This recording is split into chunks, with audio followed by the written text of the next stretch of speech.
What up, though? Good morning and welcome to another episode. Actually, the first episode of the new year of AM Opinionated. It's your man. Uh, this morning I'm going by Scrap Steel. Um, and there's a reason why. Uh, I go by a plethora of monikers. Um, one appellation. I only got one name that my mama gave me. So I go by a number of things though. And I'm gonna do a show one day about the reason why I go by so many names and what all these different names mean. What's up, More? Uh, Salute, my dude. I'm gonna tell y'all why I go through so many names, or I have so many names, and why I accept them, and why you really got them too. You just haven't probably had the time to really think about it as deeply as I've had time to think about it. But first off, I want to shout out my guy KJ and nephew and my little dude Corbin Ransom last night. Wonderful show. We talked about combat sports. It was dope. If you haven't seen it, go back, check it out. It's on Notoriously Opinionated on YouTube. Go back and check out the live stream from last night. Um, it was dope convo about for real, it was just us kicking it, you know what I'm saying? But they are both combat sports participants, and I used to be a combat sports participant inside and out of the ring. So you know, that was a good convo. Kind of took me back. Thankfully I don't gotta put my hands on people no more. Anyway, so here's the thing.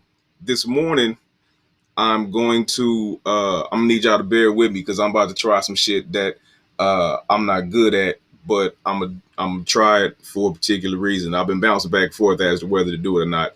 But there's something that there's a message that I'm trying to convey this morning, and and I'm gonna do it in a unique way. Not unique, it's it's nothing new to me, but because I've heard it before.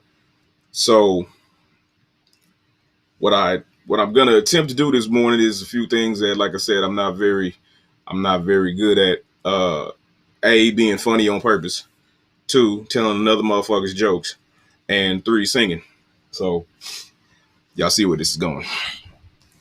But Dave Chappelle had a one of the funniest comedy shows. I ain't gonna say one of the funniest. All this shit's funny, but one of the comedy shows that Dave Chappelle that I like the most is Sticks and Stones. A, because of how he started it. And what's up, Jason? Um, and I'm gonna attempt to start it the way that he started it, and I'm going to adapt it as I go along. So check this out. So he starts the show like this. Uh, I was dreaming when I wrote this. Forgive me if it goes astray. But when I woke up this morning, could have swore it was Judgment Day. The sky was all purple, there were people running everywhere. And this is the line. This is the line right here, Prince say. Trying to run from my destruction. You know I didn't even care. Good people of social media, let us never forget that Anthony Bourdain killed himself. Anthony Bourdain had the greatest job that show business ever produced. This dude flew around the world and ate delicious meals with interesting, outstanding people. And that man, with that job, hung himself from a luxury suite in France. They say 2000 party over. Oops, out of time. So tonight I'm gonna party like it's 1999. I knew a man by the name of Uncle Earl. We affectionately called him Uncle Earl because he took it upon himself to be a father figure, an uncle figure to young men who had made bad decisions, got themselves put in a bad place, and um, tried to give them the building blocks of what it was like to be a man. You know, taught responsibility, taught respect, big on respect, huge, humongous on respect. This man raised generations of young men that made it back into society. And because of the building blocks that this man established in us, gave us what we needed to go ahead, go on, and be productive members of society. He did 40 plus years in prison and died in prison. Never once did it occur to this man to kill himself. Never once did it occur to this man to take his own life. Now, I don't know what Anthony Bourdain went through, right? I don't know all the things that Uncle Earl went through, right? But whatever it is that both of these men went through that caused one to go through hellacious circumstances, you know, and not ever think about killing himself, and have another man, I heard he was an alcoholic as far as Anthony Bourdain went, turned his life around, got sober, got a great show, and still hung himself. All I know is that one way or another, both of these men had an impact on people's lives, right? And that both of these men had people that loved them that should have reached out to them and said something to them that they loved them, you know. So one of the points that I wanted to make on the side of Anthony Bourdain is the fact that mental health issues are real. You know what I'm saying? And we need to pay far more attention to people that have mental health issues. There's another story that I want to tell, but I'm not going to be able to. Uh, I'm not going to be able to because I can feel within myself that I'm getting emotional thinking about it. I'm going to try to. I'm going to try to do this. Um, so I got another partner.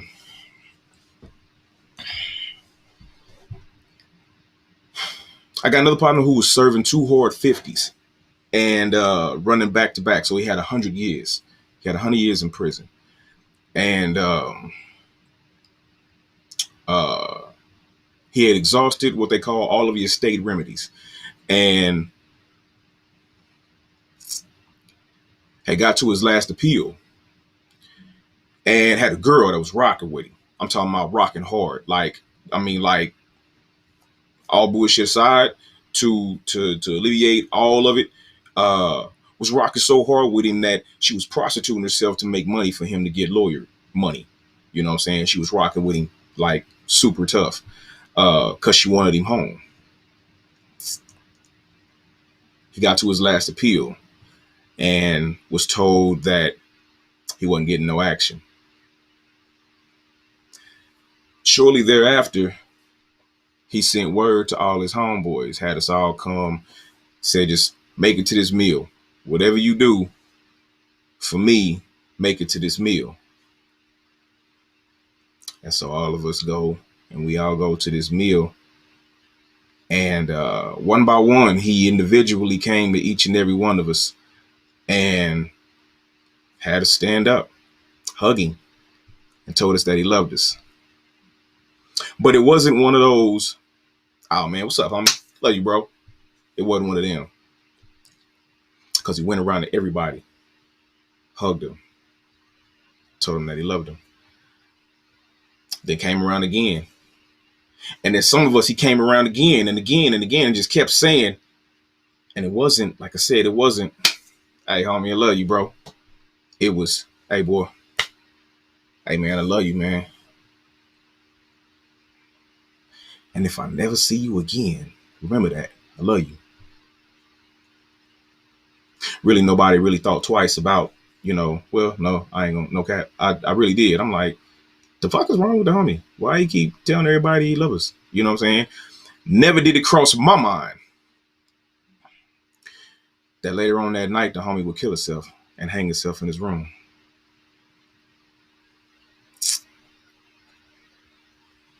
So, again, with him, it's not even that it was necessarily a mental health thing. The homie was as mentally healthy as he could possibly be. But there are times to where they say that one of the reasons people commit suicide is not because they don't want to live. They say there's times that people just don't want to keep living the life that they're living. And they want to live another life. So,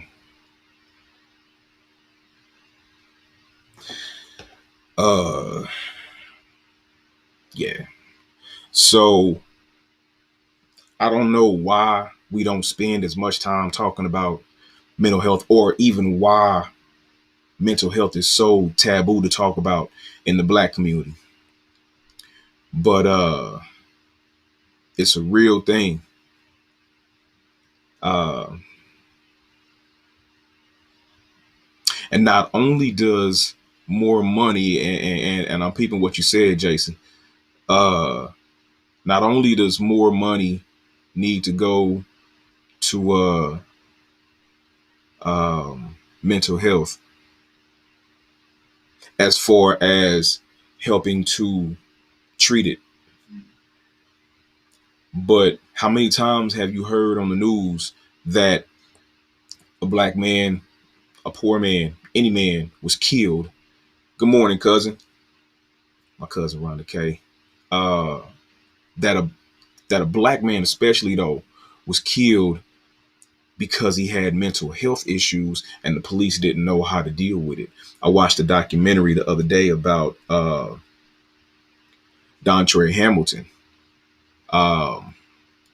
It was I forget where I was watching it, but it was called "The Blood Is on Your Doorstep." Right, "The Blood Is on Your Doorstep" is what it was called, and it was about, they said, so Dontre Hamilton had mental health issues. This was in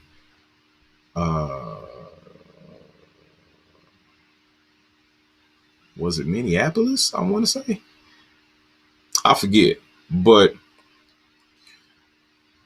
it's somewhere that has had a multitude of attacks and shootings and killings of Blacks. The man was shot 16 times. And when they came with the decision to not prosecute the arresting officer, one of the main issues was, how was it not murder? And he shot the man 16 times. If it was anybody else, that would seem to be a tad bit aggressive. They would say that shooting somebody 16 times, you had to be a little angry at them, So then they showed the video and said about how with the weapons that police use, you could shoot 16 shots in about 3 seconds. And what's your fucking point? You dig? All it means is that he never let go of the trigger. That's all that meant. My point for saying that is this. Not only do we need to treat mental health on the side of the people that are experiencing mental health issues, we need to train police officers, CIT training. Every officer should go through it, because you don't know who is dealing with what And just because someone's issues have not been heightened or experienced to the degree of schizophrenia or something like that, which is most likely what they are, what they diagnose black people with. For some reason, black people get diagnosed with schizophrenia. You know what I'm saying?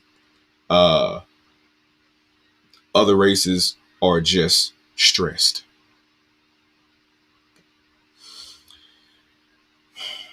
So I believe that a lot of times we are misdiagnosed. Not that there is not something that is bothering us, right? But it gets heightened. You know what I'm saying? Like, we get diagnosed with things just so they could put us on medications that they would send other people to prison for. You know what I'm saying? It makes no sense to me. I'm about to get off of my soapbox because I'm for real about to go in. But to um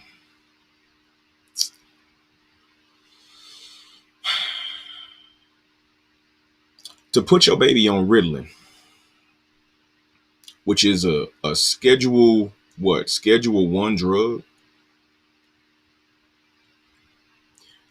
Within that drug, within that drug classification is uh methamphetamines and heroin. People go to prison for years for those drugs, but it's legal to give your baby because he or she is hyperactive. So they're gonna give your baby a Schedule 1 drug that they would send that baby's father to prison for selling.